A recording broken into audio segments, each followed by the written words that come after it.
Welcome to the Self-Publishing School podcast. This is the podcast to listen to if you're an aspiring writer or an author who wants to be more successful. On this show, you'll learn how to write and launch a book successfully, all from the top authors and people just like you who are doing it at the highest level. I'm your host, Chandler Bolt, the founder of Self-Publishing School, the author of the book called Published, and the CEO of selfpublishing.com. For free training on how to publish a book that sells 10,000 copies, go to selfpublishing.com/free training. Hey, Chandler Bolt here, and joining me today, can't even say my name, is Perry Marshall, the man, the myth, the legend. I love this guy. He is unbelievable. So Perry's one of the most expensive business strategists in the world. He's the author of 80/20 Sales and Marketing.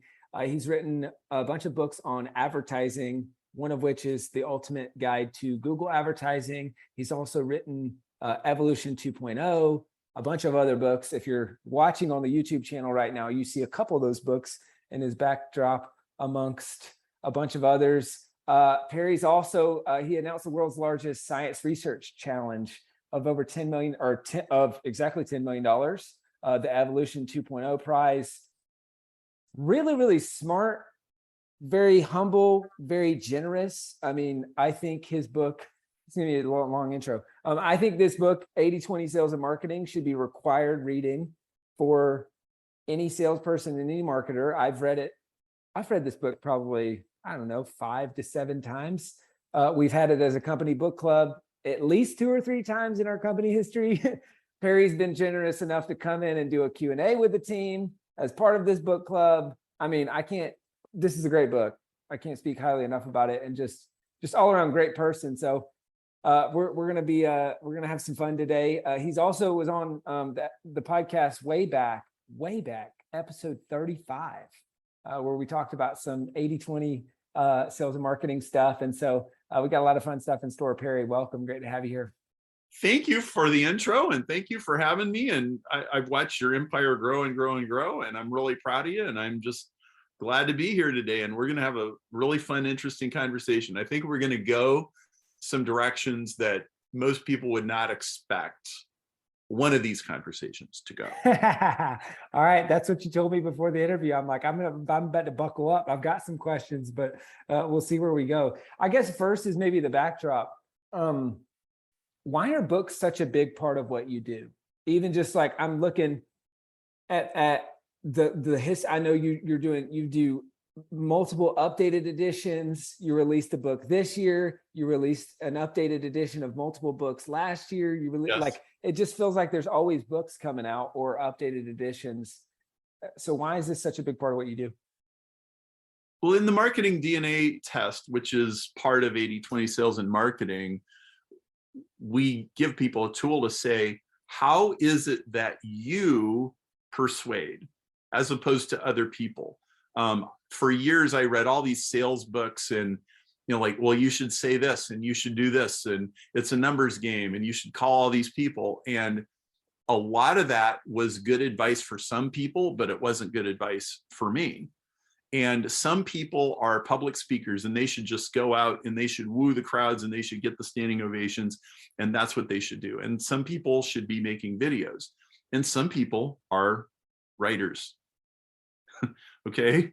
And if you're a writer and if your customers are readers, then you need a book. Now, if you own a construction company and your clients don't read anything, then maybe you shouldn't do a book.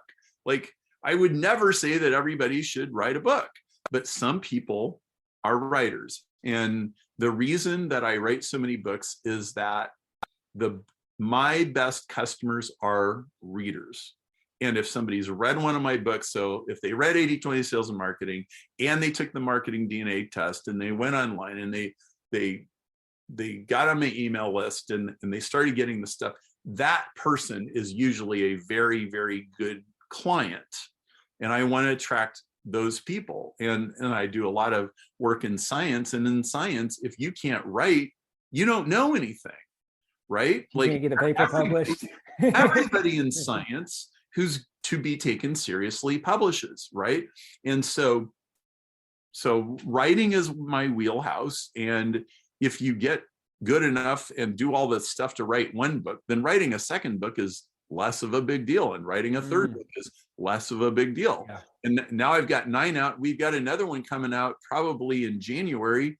It's Definitive Guide to YouTube Advertising. Oh, nice. Okay. Yeah. Because nobody's got a book on that that has done an adequate job. And so we want to be there. So yeah, that's why books. And again, I don't think everybody should write a book, but if you're a writer and if your customers are readers, there you go. That's great. I'd never thought about this till just now, but it's interesting how you obviously have a background as a copywriter, world-class copywriter, and then you have a background in science. And how you're saying to be in science, you have to be good at writing. That I never connected the dots. I would guess that that's a big part of why you are great. What makes you a great writer is because you're able to pull from. Because when I think science, I think technical writing, and when I think copywriting, I think relating to the everyday person. And it's almost, so that's where I feel like is kind of your sweet spot, is the ability to communicate technical things in everyday language. Do you feel like that comes from those two backgrounds? That is why I'm the best-selling author on Google Ads. I am explaining a highly technical topic to regular people who have to use this jumbo jet airline cockpit to go out there and get some leads. And I have to explain how it works in a way that they can relate to. And they have to get on the machine and they have to put copy in the ads that's good copywriting, right? You need the technical side. And you need the personal side. In fact, a story, when I was 20 years old, I was a junior in college and I had an English professor. I was taking an English authors before 1800s class. And I had an English professor pull me aside and say, I would like to talk to you. I go, am I in trouble? No, I've been reading your papers and I have some observations for you. Okay. So I go into his office one day and I said, you said you wanted to talk to me. And he says, yes. He goes, you're an electrical engineer, right? And I said, yes. And he said, well, I've been reading your papers and you understand people. And he said, people are way more interesting than things. And engineers work on things, and you're a people person, and I can't figure out why you're an engineer if you understand this. And he wasn't insulting me. He wasn't saying English majors are better than engineers. That was not the point at all. In fact, he was one of the sharpest people I've ever met in my entire life. His classes were amazing. Every single class would blow your mind. He would connect dots that you had never connected. And he quizzed me for a while and he's like, oh, so you understand things and you understand people. So, and you have this curiosity about how things work, and that's why you're in engineering. He goes, well, he said, most people either understand things and they don't understand people, or they understand people and they don't understand things. You understand both. He said, that is a very valuable skill. And he said, you would do very well in technical sales. And in fact, I think someday you'll be the president of the company. I had never heard anything like this ever in my life before. And then you take what he said, and 15 years later, I'm writing a book about internet advertising, how regular people can use a platform like Google, which is designed by a bunch of engineers. Like, I understood exactly what they were trying to get us to do. Most people didn't. Like, here, let me explain it. They want you to do this. They want you to achieve these objectives. Here's all the little shortcuts and hacks that'll get you there. And here's how to read all these columns and numbers and make sense out of them, even if, like, you were never an accountant, you were never an engineer, you were never a mathematician, like you do quilting and you're just trying to sell quilts or something, right? And so yes, putting those two together, and like all of the copy that I write is also logical. It's not just pushing your emotional buttons. There's a logical flow and an argument to it. But then I write scientific papers too. Like, I'm part of the scientific community, peer review and all that kind of stuff. And when I write scientific papers, I still have to adhere to the rules of science, which doesn't involve a lot of clickbait headlines, as right. But I need to still communicate to the reader on an emotional level, even if they're not consciously aware that I'm doing that. And there needs to be a rhythm and a flow so that it's an enjoyable paper to read, and maybe even a beautiful paper, and not just a bunch of data. Yeah. Oh, that's really interesting. So, hey, I'm curious on this. You write a lot of, like, speaking of technical writing, like you write a lot of technical books, or books on technical topics, I guess I should say. So Google ads, TikTok ads, Facebook ads, you've got pay-per-click advertising, you've got Ultimate Guide to Local Business Marketing. You talked about YouTube ads coming up. How do you do that? How do you approach writing those books on a topic that is just always changing? Okay. So that's a great question. And here's how I do it. In fact, this is really core to how I do all of this. Though I do not look at it as though the topic is changing.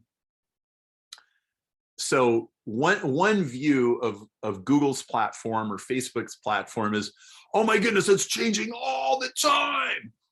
Okay, that's true, but that's only true on the surface level. It's like saying the ocean is changing all the time. Yeah, it's also been there like for 3 billion years, right? And in fact, it might not look terribly different than it looked 1 billion years ago. What part of it doesn't change? Well, in marketing, the part that doesn't change is the stuff in scientific advertising by Claude Hopkins. There's a set of principles that do not change no matter what they did to the screen or the login or the menu or what features they've got, or however they change all that stuff. And I've never written my books with the intent that they're going to understand the software interface. I write the books with the intent that they're going to understand the principles behind the platform, that regardless of how their rules might change or their quality score algorithm might change, that I'm still following in the steps of Claude Hopkins. Claude Hopkins invented the coupon in the late 1800s because he needed a way to track advertisements in newspapers, who bought the soap from this ad versus this ad versus this ad. And he would have the stores, well, every time you give us one of these clipped coupons, we will give you cash. So we are paying you to help us track our advertising. And this is how they worked out the whole notion of direct marketing, 120 years ago. And so he wrote this book called Scientific Advertising. And like, from my point of view, it's like, oh, engineer figures how to sell stuff by newspapers and direct mail. That's what this actually is. And so we just moved it onto the internet. And so because of the way we write the books, those books usually last about 3 years before people start feeling like they're long in the tooth. And in fact, the first edition of the Google book came out in 2007. And if you went and you bought that version of the book and you used it now, it would be clunky and it would be difficult, but we are still telling you all of the same basic right things to do, even if the details are wrong. And so that's how we look at it. And I also looked at it like, they think I'm teaching Google advertising. I'm really teaching them direct marketing, which means if I do a good job at this, then they could go use LinkedIn, or they could do Instagram, or they could do Pinterest or whatever. And they're going to find that conceptually, it's not really all that different. And that way I've equipped my reader with something that will last much longer than his Google Ads account. That's great. That's really great. Hey, Chandler Bolt here. I hope you're loving this episode so far. It's time to go from inspiration to implementation. All right, so if you've learned something, we want to help you implement what you've learned with your book. So what I want you to do right now is go to selfpublishing.com/schedule, book a publishing consultation with one of the experts on my team. We'll talk about your goals for your book, your dreams, your challenges, your next steps, and we'll start putting together a plan. All right, so go to selfpublishing.com/schedule, book a call with the team. Let's see how we can help with your book. It's time to implement. So teaching on first principles, and it sounds like universal strategies, not in the weeds tactics. Yes. And you said with that, the shelf life, the shelf life is a lot longer than 3 years, but 3 years is when it sounds like people start to feel like maybe it's a little bit dated. So I think that leads to multiple editions. And I've seen you do this with a lot of your books. I don't even know how many editions you're on with the Google Ads one. And then you got multiple. Six. Facebook is 4. Yep. I think all of the other ones are first editions. I get to this later. I have an Ethernet book and it's 3rd edition. So that's kind of a crazy story. In fact, you asked me, what was your first book? And this was my first book. And it's called Industrial Ethernet, a Pocket Guide. Okay. And I don't think you've ever heard this story, Chandler, but and it's still in print, even though it came out 20 years ago. So here's the story behind this. When I was a scrapping 28, 29 years old, sales and marketing manager, tiny little company. I've got a wife and a couple of kids in diapers, and I'm up to my eyeballs in debt, and I'm just paddling as hard as I can. And I've got this job at a hardware software company, and I'm selling this industrial stuff. And my boss had a marketing consultant, a really smart guy named John Fox,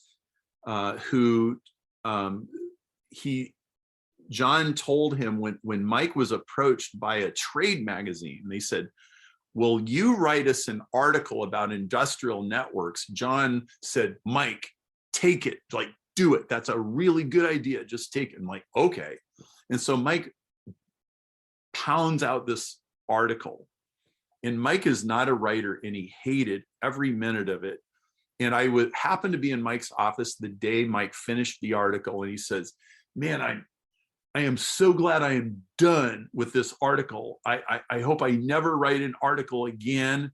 Like, it's done, it's out the door. He goes, I hated that so much, Perry. If you ever want to write a magazine article, I'll pay you $500 to do it. And I go, you will? And he goes, yeah, actually I will. I don't ever want to do that again. It's a good thing to do. I just don't want to do it. And I thought, I could do that. I'm making what, $60,000 or $70,000 a year, $500, one article a month. Man, that's like half my mortgage. Okay, I'm in. And so I started writing magazine articles, and the editors liked them. I was a good writer.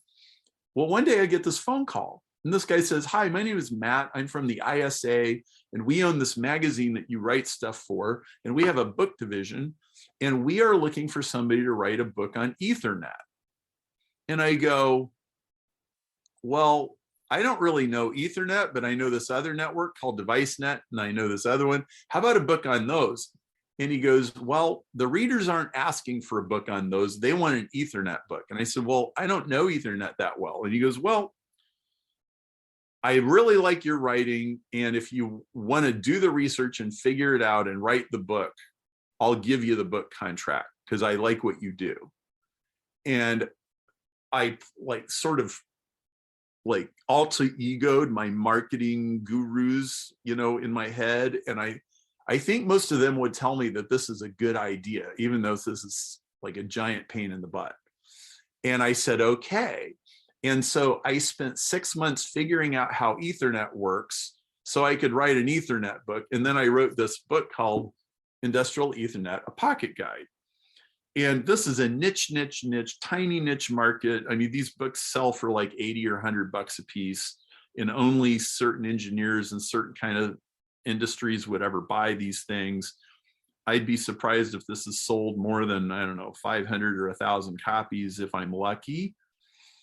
And I certainly didn't do it for the money, but it is the first book ever written on industrial Ethernet, first to market on a niche topic. And it did get me clients. When I hung out my shingle as a marketing consultant, companies that sold Ethernet stuff were like, I'm hiring that guy because he understands this crazy stuff. There's tons of marketing consultants, but they don't know anything about this technical stuff. I'm hiring one that understands what we actually do. One client, they probably paid me $250,000 of fees over a period of 3 or 4 years. And so it was very much worth it. Well, that's not the punchline, okay? That was certainly worth doing, but here's the crazy, crazy punchline. So in 2004, I go to China to visit my brother, who's a missionary teaching English, and he and I get in a conversation, and he goes, you know, Perry, I don't really believe this Christianity thing anymore, and I'm about to be done being a missionary, and I'm about to move back to the United States, and I'm done being a Christian already now. And we're both pastors' kids. So this is a bit of a shock. And we get in an argument, and I go, Brian, look at the hand at the end of your arm. This is a nice piece of engineering, and I'm in engineering. I should know. You don't think this is a random accumulation of accidents, do you? And he goes, hold on. And he comes right back at me with this kind of canned, like, I think everybody's had this argument somewhere in their life. Like, did it evolve through some random chance, or did God did it? This is the argument that we're having. And it stalemated really quick. And I thought, you know what? I don't know much about this. And I know a lot of biologists would agree with him, not me. So I'm going to go home and I'm going to figure this out. And I'm going to stop arguing with my brother because we're making ourselves miserable anyway. I don't think we're going to solve this today. And so I stopped arguing with them, and I went home and I hit the books, and like half the books behind me are there because of that conversation. And they're all about biology and genetics and all this kind of stuff. And I was lost. I was like, I have never studied biology in any detail before. This is the most complicated subject ever. How does a cell work? Oh my goodness. That's more complicated than how does New York City work, right? And so I was lost. And then a couple weeks later, I was like, wait a minute. I've seen this before. And I realized that the rules of genetics are the same as the rules for Ethernet. And I mean in the technical sense of how the math works and all of that. It was like, wait a minute, I understand this. And a year later, I was giving talks on this. And I give this talk at a large megachurch called, If You Can Read This, I Can Prove God Exists.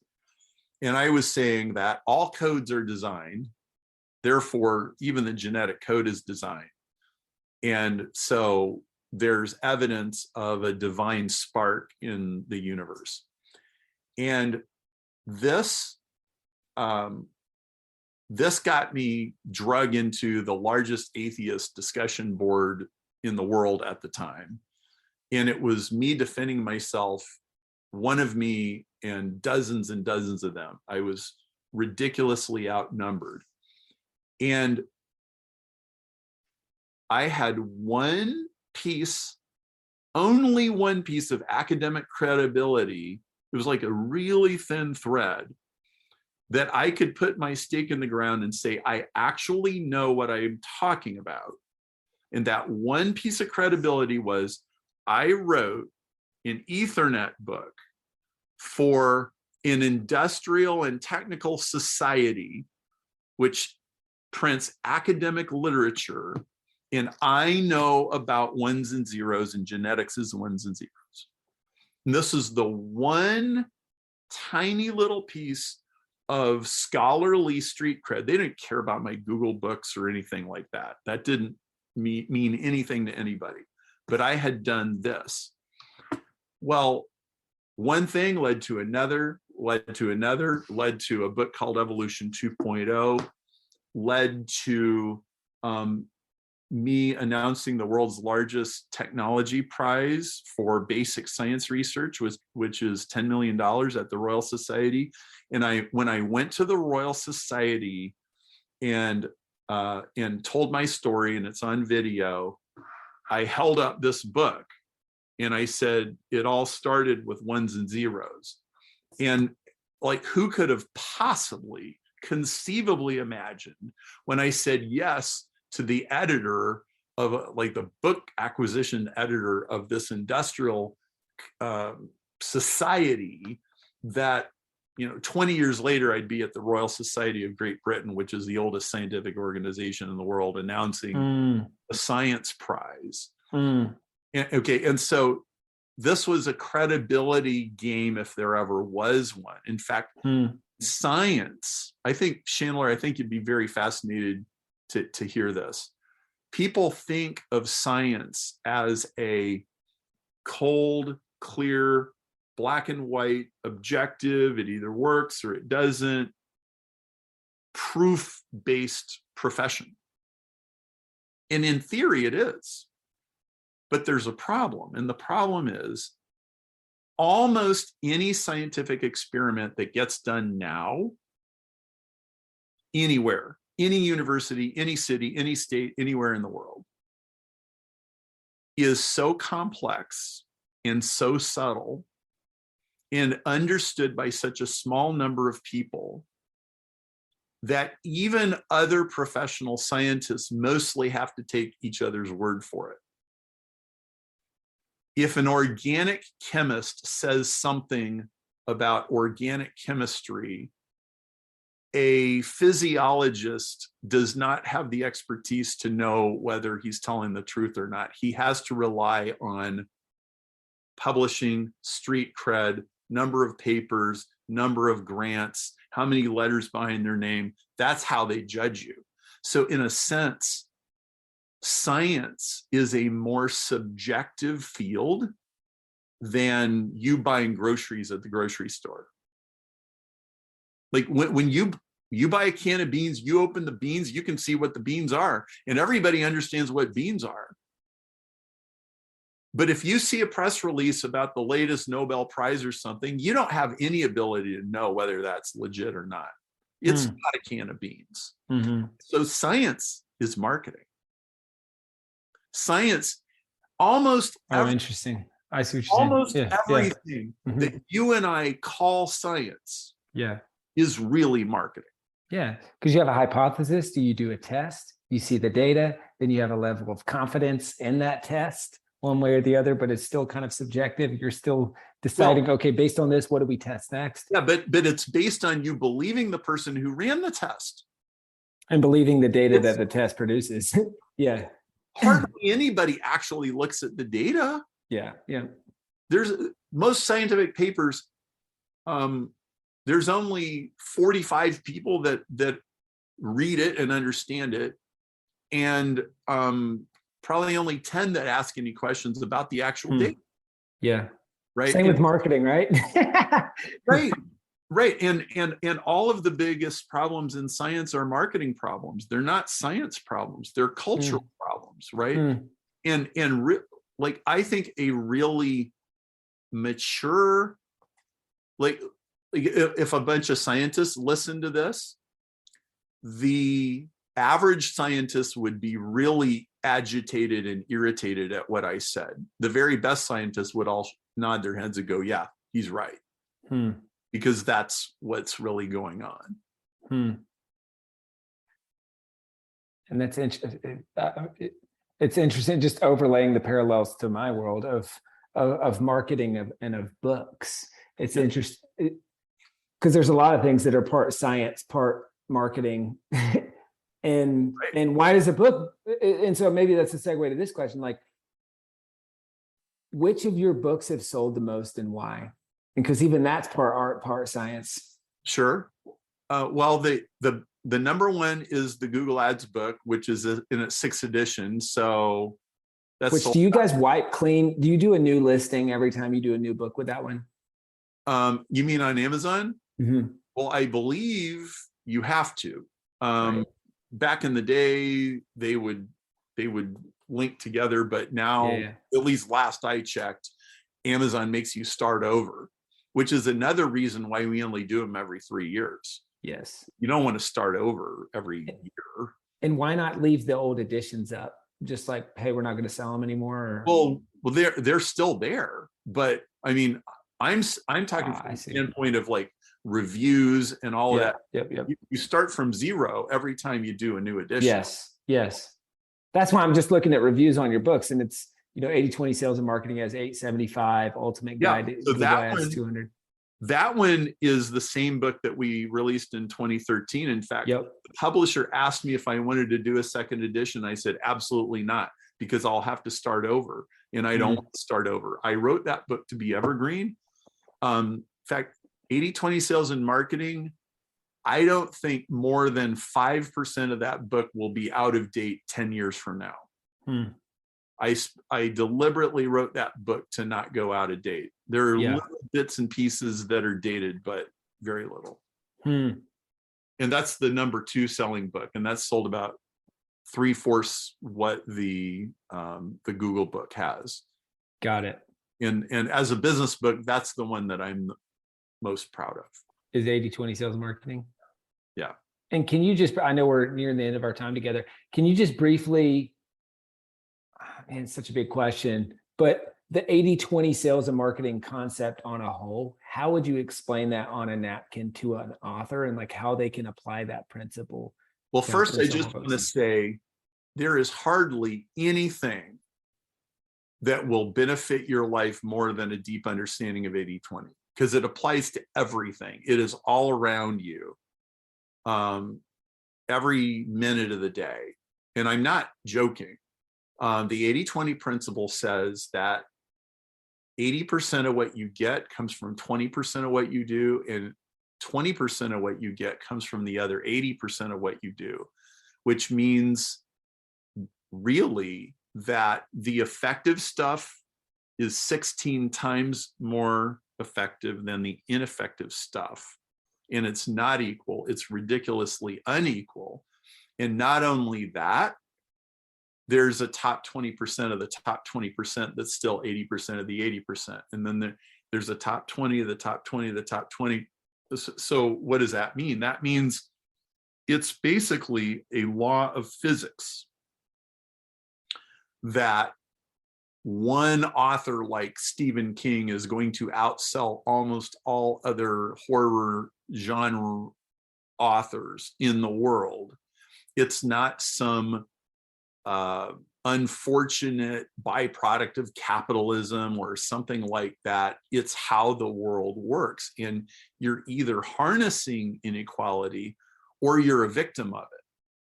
Like you're either consciously on the right side of it or you're unconsciously getting ripped apart by it. And so it's an incredibly powerful tool. And I've had so many customers that are like, they read that book and they go, oh my word, I see it now and I can't unsee it. It's everywhere. How did I miss this before now? If you read the reviews of my book, you'll see it again. People say, I'll never look at my customers the same way as I did before ever again.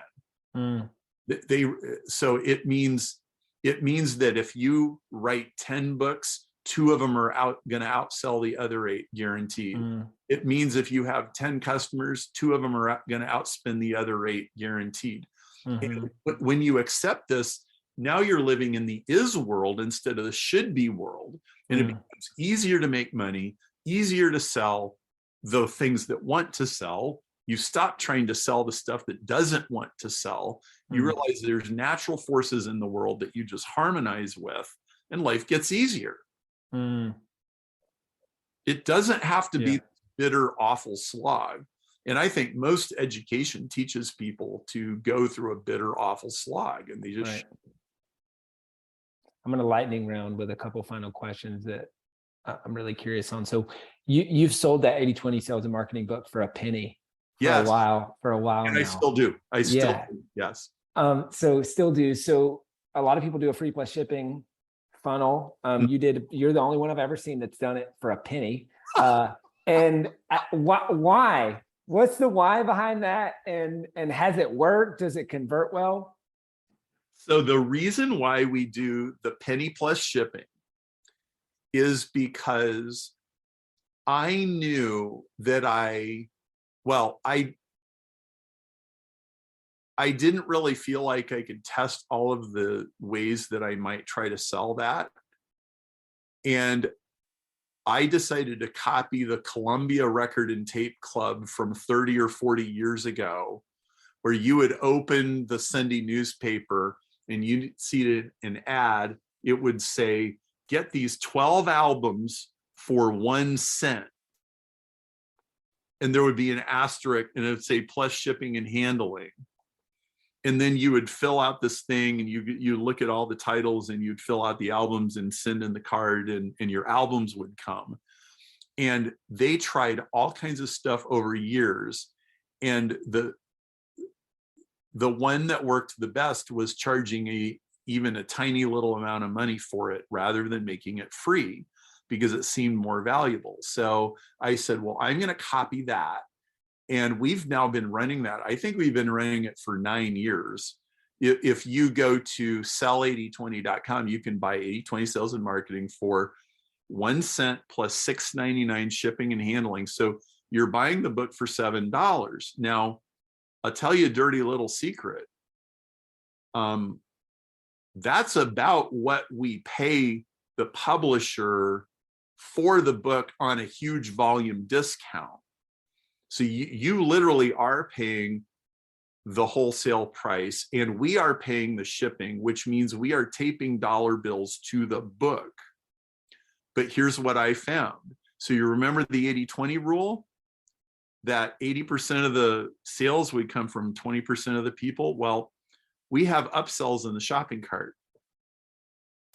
78.2% of the people only buy the book, do not take the upsells.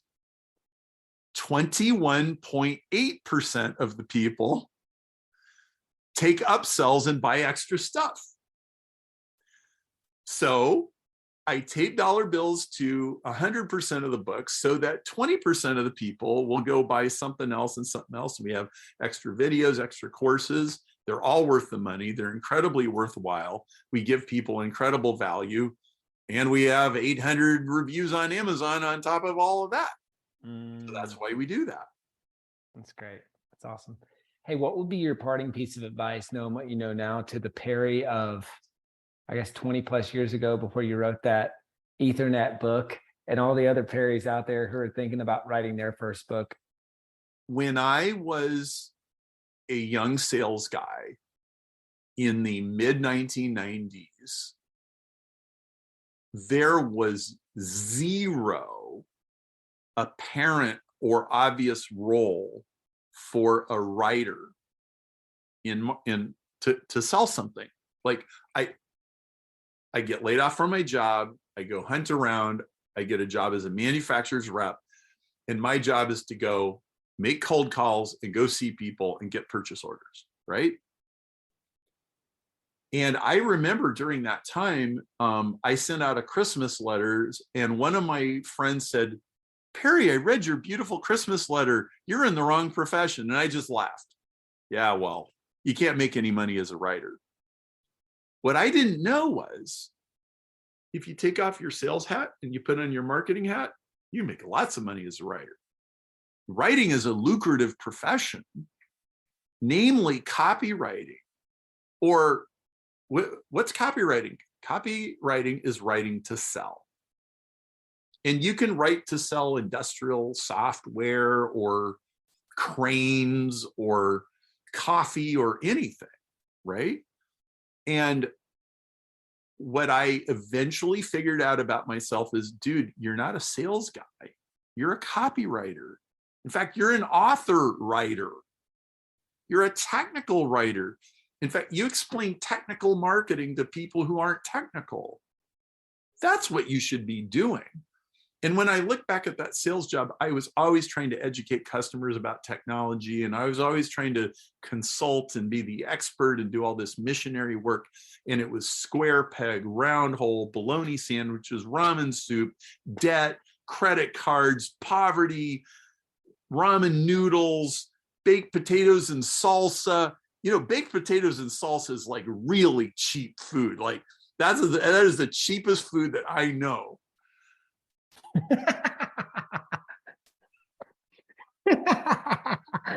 Oh my gosh, your analogies are I think it's how you relate and how you connect technical writing, because just even long in the tooth, when I first hung out my shingle as a market, like just all the little turns of phrase that I think, and I even think the 80-20 sales and marketing of racking the shotgun, of the three-star book with no 3-star reviews, and just like all of these kind of analogies and metaphors and all that. It makes it entertaining and fun.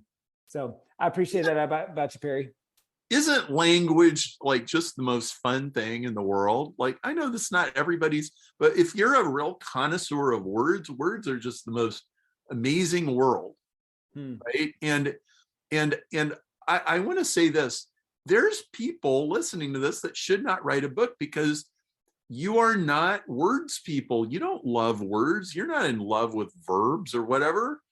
Maybe you should make YouTube videos or something. Like, there's no law that says that you have to write a book, or like that a book is the be all end all. But if it's in your gifting and if it's in your wheelhouse, you might, 20 years from now, you might be like me and your 10th one is about to come out.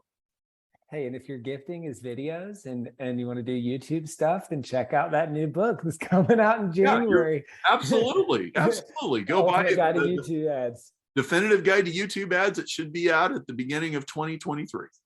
Awesome. Well, Perry, that's a great segue into this, which would be just where can people go to find out more about you, to buy your books, all that good stuff? Go to perrymarshall.com and sign up. No, scratch that. Go to sell8020.com, buy my 80/20 book for 1 penny, and just see what happens next. And just watch the machine turn. Yeah. We've put that in place. We've designed that over years. And like, if you belong in our world, something's going to hook you. And if you don't like it, then just forget it, unsubscribe, no problem. But the 80/20 book will change your life. It'll change the way you see everything. It'll make, I tell people who have jobs, I say the number one reason why you should become a freelancer is that you can 80/20 your work. You can get paid for 100% of it, but not have to show up for 40 hours if you can figure out how to do 15 hours and be 3 times as productive. You get 45 hours of work done in 15 hours and take the rest of the week off. That's why you should be a freelancer. That might have been where I learned, before I dropped out of school, I started hiring people on Upwork to do my papers and projects. I'm like, did I learn that from this book? Perhaps. Cannot confirm nor deny. Perry, you're the man. I appreciate you. This was awesome. Thank you. It's always great to talk to you. Always look forward to it. I knew it would be fun. Thanks. Well, hey, sell8020.com. Check it out. Grab the book for 1 penny. And like you said, see the marketing machine at work as well. As I always tell people, go buy it for a penny because you're going to learn a lot from the book, but then you're going to learn from the process of how you bought the book, exactly. Which might be, for some people, that's the biggest learning. So I was about to say it might be more than you'll learn in the book, but I don't think so. Thank you, Perry. Thank you, Chandler. Take care. Thank you so much for watching or listening to this episode of the Self-Publishing School podcast. I know there's so many places that you can be spending your time. There's other podcasts that you could be listening to, YouTube channels that you could be watching. So thank you so much. It means the world. Now, I want you to do 3 things right now if you found this episode helpful. All right, number one, I don't know if you know this, but we've got a YouTube channel. It's a companion channel to this podcast. All the video versions of the episode are on the YouTube channel. So number one, subscribe to the YouTube channel. Number two, if you're listening to this podcast wherever, whether this is Spotify, Apple Podcasts, number two, I want you to subscribe to this podcast right now so you don't miss a future episode. And then number three, this is probably the most important, leave a review on the podcast. All right, reviews are super important and help this podcast get discovered by other people. So number three, leave a review on the podcast. Thank you so much. I'll see you in the next episode. If you're on the fence about scheduling a publishing consultation call with my team, maybe you're not quite ready for that, I've got some free training that I think will be really helpful for you. All right, all you have to do is go to register to sign up. Go to selfpublishing.com/free training. When you do, you're also going to get a free digital copy of my new book, Published. And on that training, you're going to learn the next steps, so how to implement with your book. So how to write, how to publish, how to launch successfully. So go to register right now at selfpublishing.com/free training. I'll see you there.